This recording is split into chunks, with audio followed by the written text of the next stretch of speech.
ప్రభునందు ప్రియమైన దేవుని బిడ్డలందరికీ ప్రభువైన యేసుక్రీస్తు నామములో శుభాది వందనాలు. ఈ 2025వ సంవత్సరంలోకి మనం ప్రవేశించాం. 2024 సంవత్సరం నిజంగా చాలా దుఃఖకరమైనటువంటిది, బాధకరమైనటువంటిది. ఎందుకంటే సంవత్సరము నుండి సంవత్సరాంతం వరకు ప్రభువే మనలను కాపాడి రక్షించి ఈ 2025వ సంవత్సరంలోకి ప్రవేశింపజేశారు.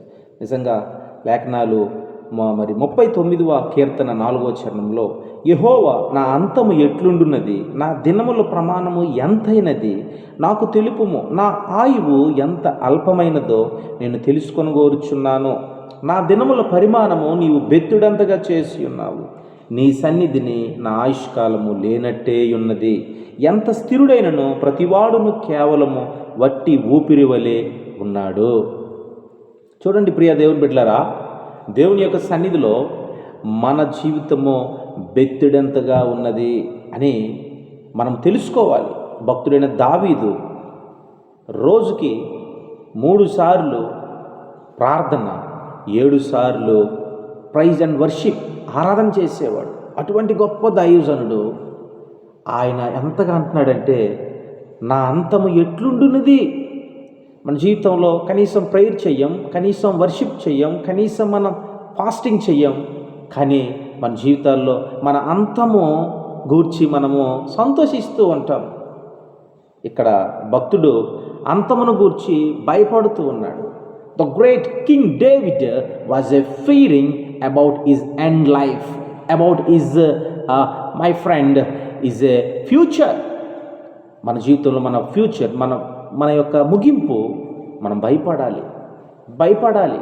ప్రతిరోజు కూడా మనం భయపడి దేవునికి అప్పగించుకోవాలి. అప్పుడే ఎవరైతే క్రీస్తు యేసునందు వారు ఉన్నారో వారు పాతవన్నీ గతించిపోతాయి, ఇదిగో సమస్తము నూతనమాయెను. ఆయన అప్పుడు మనల్ని నూతనం చేస్తాడు. మన జీవితంలో నూతనమైనటువంటి సృష్టిగా we will become new. World has gone away, everything will new.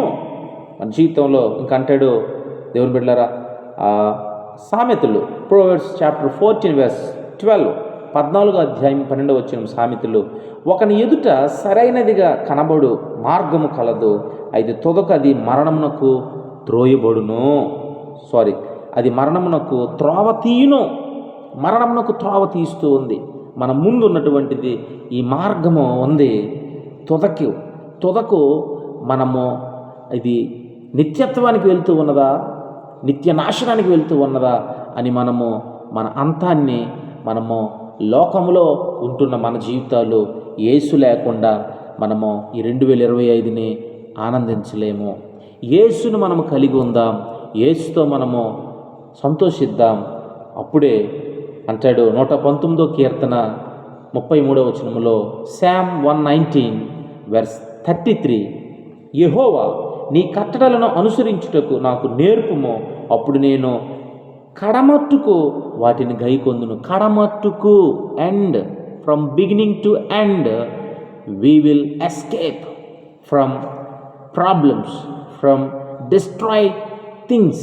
నాశనకరమైన వాటి నుండి మనము విడుదల పొందాలంటే యేసయ్యలో మనము ఉండాలి దేవుని బిడ్డలారా. అప్పుడే కడమట్టు వరకు మనము వాటిని మనము గైకొంటాం. అట్టి కృప ఈ 2025లో కూడా దేవుడు ఇంకా మనకి గొప్ప విజయాన్ని, గెలుపును, క్షేమాన్ని అనుగ్రహించి దేవుని యొక్క రాకడ కొరకు మనము సిద్ధపడుతూ అనేకులు సిద్ధపరచు వారిగా ప్రభు మనలను వర్ధిల్లింప చేయనుగాక. Amen. Wish you happy new year 2025. Amen.